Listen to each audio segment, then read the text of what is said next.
जिसकी हुंकार से दुश्मन कांपते हैं। जब जय बजरंग बली का नारा लगता है तो दुश्मनों की चूलें हिलने लगती हैं। जब बिरसा मुंडा की जय का रणहुंकार गूंजता है तो दुश्मनों के दिल कांपने लगते हैं। इसी शौर्य का नाम है बिहार रेजिमेंट। बिहार रेजिमेंट 76 साल का हो गया है और इस मौके पर बिहार रेजिमेंट के सेंटर दानापुर कैंट में शहीद जवानों को श्रद्धांजलि दी गई, उनकी वीरता को याद किया गया।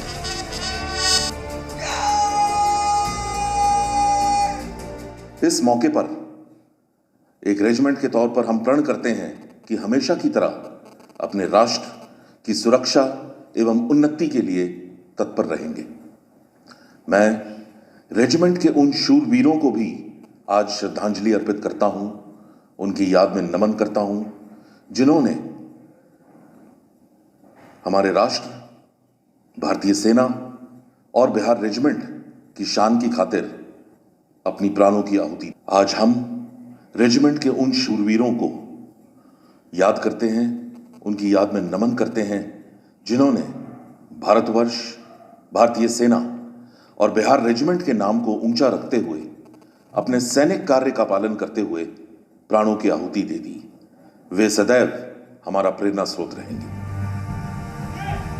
बिहार रेजिमेंट का दुश्मन देशों में ऐसा खौफ है कि दुश्मन इसे किलर मशीन, जंगल वॉरियर्स और बजरंगबली आर्मी कहते हैं। और खौफ का ऐसा नाम बिहार रेजिमेंट को यूं ही नहीं मिल गया है, बल्कि इसके पीछे कोई 250 सालों का इतिहास है। बिहार के छोटे शहरों से सैनिकों को पारंपरिक रूप से सेना में शामिल करने का काम लॉर्ड क्लाइव ने 1757 में किया। इन्हें मुख्य रूप से ब्रिटिश ईस्ट इंडिया कंपनी की सेवा के लिए रखा गया था। शुरुआत में इनका रिक्रूटमेंट भोजपुर से किया गया, लेकिन बाद में बक्सर, रोहतास और कैमूर से भी सैनिकों को चुना गया। इन सैनिकों की खासियत थी किसी भी परिस्थिति में नई तकनीक को कम से कम वक्त में समझना और उसे इस्तेमाल करना। यही सैनिक बाद में भारत में ब्रिटिश सेना की बंगाल इन्फेंट्री का हिस्सा बने। 1825 तक कुल 18 बटालियंस का गठन हुआ था और ईस्ट इंडिया कंपनी के सभी लड़ाइयों में बंगाल नेटिव इन्फेंट्री के नाम से ये बटालियंस बढ़ चढ़कर हिस्सा लिया। जिस जगह संथाल समुदाय के लोग रहते थे वो है आज का झारखंड राज्य। 1932 में ब्रिटिशर्स उनके ऊपर नील की खेती सूचक अत्यधिक लगान चालू किया। 1855 में इस नील लगान के विरोध में विद्रोह घोषणा किया था संथाल नेता सिद्धो और कान्हो। दोनों भाई सिद्धो और कान्हो ने ब्रिटिश साम्राज्य के खिलाफ जो विद्रोह घोषणा किया उसका इतिहास के पन्नों में स्वर्ण अक्षर में दर्ज किया गया है। 1857 में जब नई कारतूस ब्रिटिश आर्मी ने इंडक्ट किया और खबर फैली कि इसका ग्रीस सुअर और गाय से बन रहा है, तो बिहारी सिपाही मंगल पांडे ने इसका विरोध किया। कुछ ही समय में ये विरोध आग की तरह पूरे हिंदुस्तान में फैल गया।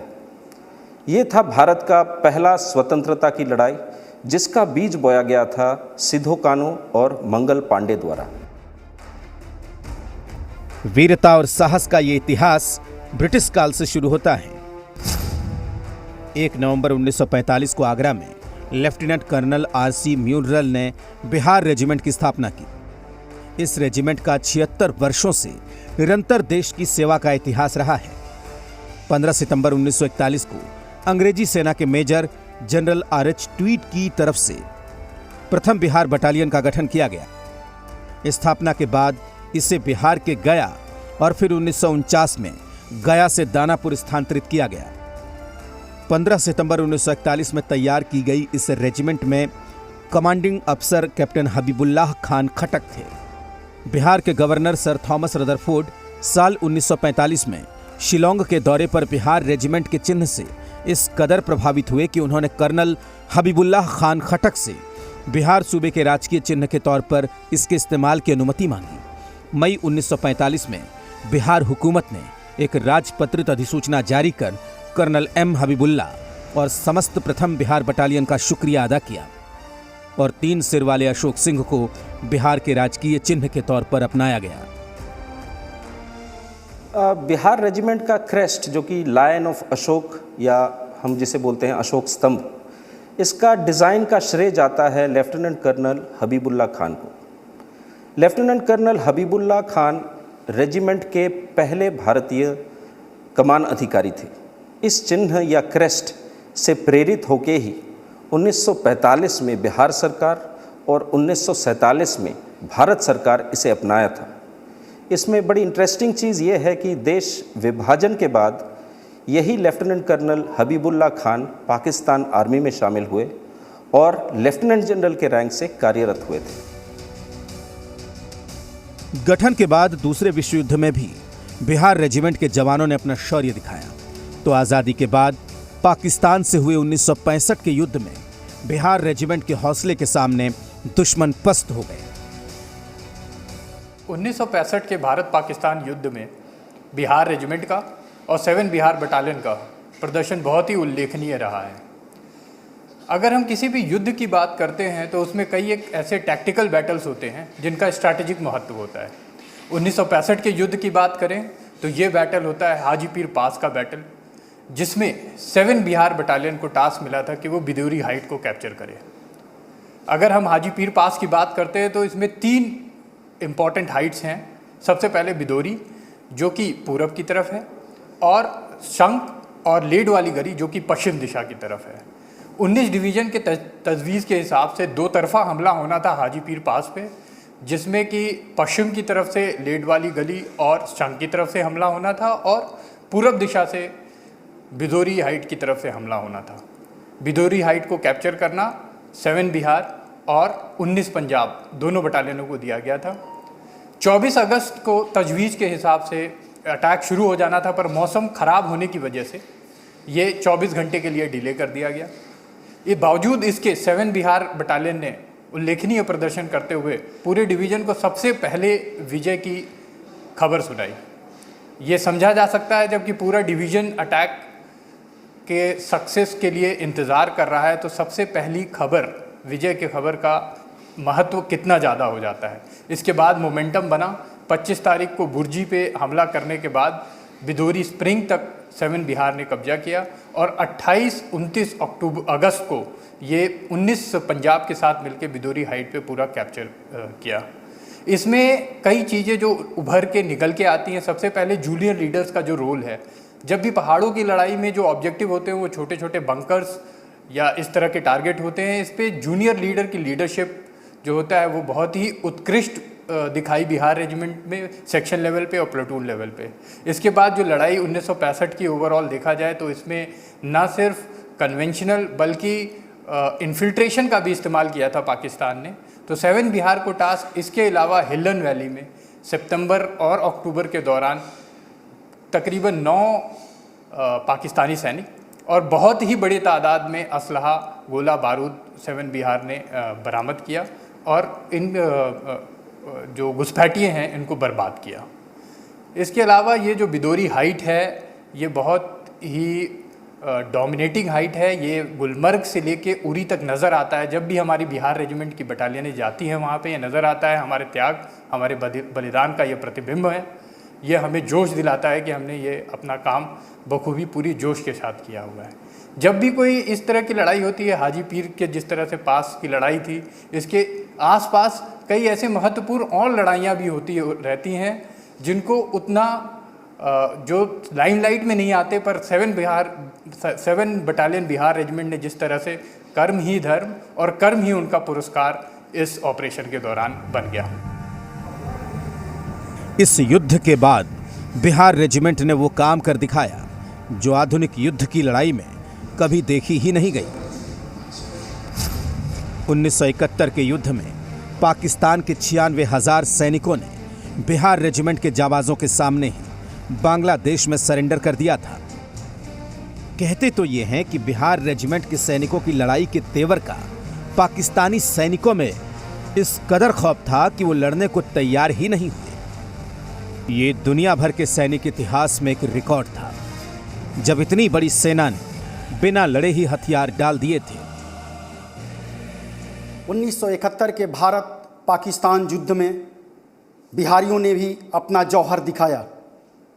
इस युद्ध में 6, 7, 8, 10 और 11 बिहार रेजिमेंट ने हिस्सा लिया और अपने उत्तम युद्ध कौशल का जौहर दिखाया। इस युद्ध में 10 बिहार रेजिमेंट को अखौड़ा पर कब्जा करने का आदेश मिला, क्योंकि अखौड़ा के बिना कब्जा किए हुए ढाका में प्रवेश करना मुश्किल था। अखौड़ा एक मुख्य कस्बा के साथ साथ मुख्य रेल का केंद्र भी था। उत्तर पश्चिम में मेघना नदी और खटकल नाला से घिरे होने के कारण इसकी सुरक्षा बहुत ही मजबूत थी। पाकिस्तानी डिफेंस के मजबूत होने के कारण खटकल नाला पर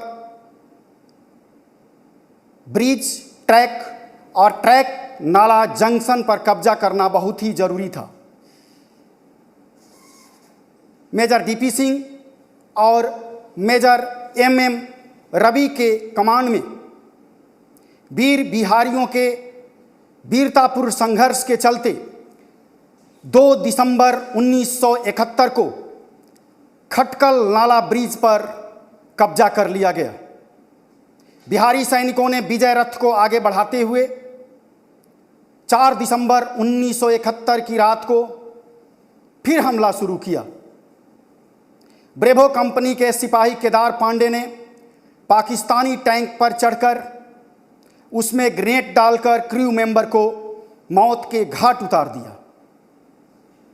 मेजर MM रवि घायल होने के बावजूद टैंक के मशीन गन से गोलियों का बौछार करते रहे और रीइंफोर्समेंट आने तक जमीन पर कब्जा बनाए रखा। यहाँ पर भारी तादाद में दुश्मन होने के बावजूद भी बिहार रेजिमेंट के जवान वीरता, बलिदान और पराक्रम का जौहर दिखाते हुए मुख्य जमीन अखौड़ा पर कब्जा किया। इस युद्ध में 2 अधिकारी, 3 सरदार साहिबान और 31 जवान वीर गति को प्राप्त हुए। 3 कंपनी कमांडर और 150 जवान घायल हुए। इस ऐतिहासिक विजय के लिए 10 बिहार रेजिमेंट को अखौड़ा युद्ध सम्मान के साथ साथ 3 वीर चक्र, 2 सेना मेडल, 2 मेंशन एंड डिस्पैच से सम्मानित किया गया। 10 बिहार रेजिमेंट के जवान 311 ब्रिगेड के आगे चलते हुए 16 दिसंबर 1971 को 1800 बजे ढाका में प्रवेश करके अपना अदम्य साहस का परिचय दिया। मैं इस युद्ध में शामिल सभी सैनिकों को सत-सत नमन और सम्मान देता हूं। 1999 के कारगिल जंग में भी बिहार बटालियन के जवानों ने हिस्सा लिया। कर्म ही धर्म है का नारा साथ रखने वाली बिहार बटालियन के जवानों ने ऑपरेशन विजय में पाकिस्तानी सैनिकों के छक्के छुड़ा दिए। कारगिल युद्ध के दौरान जुलाई 1999 में बटालिक सेक्टर के पॉइंट 4268 और जुबर रिच पर पाकिस्तानी घुसपैठियों ने कब्जा करने की कोशिश की। बिहार रेजिमेंट के योद्धाओं ने उन्हें खदेड़ दिया। कारगिल युद्ध में शहीद कैप्टन गुरजिंदर सिंह सूरी को मरणोपरांत महावीर चक्र से सम्मानित किया गया, तो मेजर मरियप्पन सरावरन को मरणोपरांत वीर चक्र से सम्मानित किया गया। पटना के गांधी मैदान के पास कारगिल चौक पर कारगिल युद्ध में शहीद 18 जांबाजों की शहादत की याद में स्मारक बनाया गया है। 1999 में ऑपरेशन विजय के दौरान बिहार रेजिमेंट की पहली बटालियन को पॉइंट 4268 और जुबेर कॉम्प्लेक्स पे कब्जा करने का टास्क मिला था। जुबेर कॉम्प्लेक्स का महत्व इसी बात से जाना जाता है, जब ये इलाका दुश्मन के कब्जे में था तो मीलों दूर से हमारी सेना का हरकत दुश्मन को नज़र आता था और इस समय युद्ध की जो प्रगति थी उसकी गति काफ़ी धीमी सी पड़ गई थी। पॉइंट 4268 जो जुबेर कॉम्प्लेक्स का ही एक हिस्सा है, उस पे कब्जे वाली रात मेजर M. सरवनन और चार्ली कंपनी के नुमाइंदों ने अपनी जान की परवाह ना करते हुए गोलियों के बौछारों के बीच इन सारी चोटियों पे कब्जा किया था। इस वीरता और साहस के लिए मेजर एम सरवनन और नायक गणेश प्रसाद को मरणोपरांत वीर चक्र से नवाजा गया था। पहली बटालियन द बिहार रेजिमेंट की कारगिल युद्ध में योगदान के मद्देनज़र यूनिट में 4 वीर चक्र, 6 सेना मेडल, 6 मेंशन इन डिस्पैचेस, 1 युद्ध सेवा मेडल और 11 कमेंडेशन कार्ड भी दिए गए थे। बटालियन को chief of army staff commendation card, battle honour Batalik और थिएटर ऑनर कारगिल से भी सम्मानित किया गया था।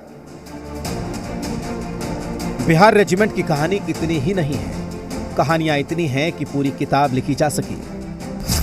इसे इसी बात से समझ सकते हैं कि वर्तमान में बिहार रेजिमेंट में 20 बटालियन, 4 राष्ट्रीय राइफल और 2 टेरिटोरियल आर्मी बटालियन के साथ देश की सेवा में लगा है। बिहार रेजिमेंट को अब तक 5 मिलिट्री क्रॉस, 7 अशोक चक्र, 9 महावीर चक्र, 35 परम विशिष्ट सेवा मेडल, 21 कीर्ति चक्र, 49 वीर चक्र और 70 शौर्य चक्र से सम्मानित किया गया। और बिहार रेजिमेंट के हौसले को देखना है, इतिहास को जानना है तो रेजिमेंट के दानापुर सेंटर में आइए। इतिहास से लेकर वीरता के प्रदर्शन की कहानी यहां देखने को मिलेगी। पता चलेगा कि बिरसा मुंडा की जय के नारे से दुश्मन क्यों कांपते हैं। दानापुर से इश्तियाक के साथ ब्यूरो रिपोर्ट, जी मीडिया।